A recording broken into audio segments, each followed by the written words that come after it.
Iran Israel পাল্টাপাল্টি হামলায় আকাশসীমা বন্ধের কারণে 10 দেশের ফ্লাইট সাময়িকভাবে বাতিল করেছে শারজা ভিত্তিক বিমান সংস্থা এয়ার আরাবিয়া। শুক্রবার এবং শনিবার নির্ধারিত ফ্লাইটগুলো বাতিল করা হয়েছে।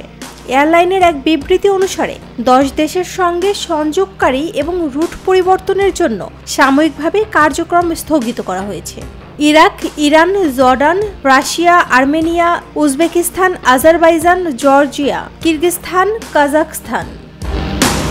শুক্রবার ভোরে ইরানে ইসরায়েলি বিমান হামলার পর এই অঞ্চলগুলো জুড়ে বিমান ভ্রমণের ব্যাপক ব্যাঘাত ঘটে।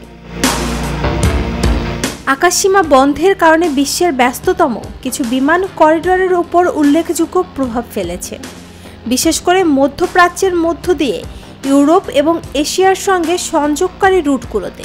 সংযুক্ত আরব আমিরাত ভিত্তিক অন্যান্য বিমান সংস্থা যেমন Emirates, Etihad Airways, fly Dubai সহ অসংখ্য আন্তর্জাতিক বিমান সংস্থাও অস্থির ভূরাজনৈতিক পরিস্থিতির কারণে তাদের ফ্লাইটগুলো ব্যাপকভাবে বাতিল, বিলম্ব এবং রুট পরিবর্তনের ঘোষণা দিয়েছে। নুসরাত জাহান শম্পা, নিরপেক্ষ নিউজ ডেস্ক।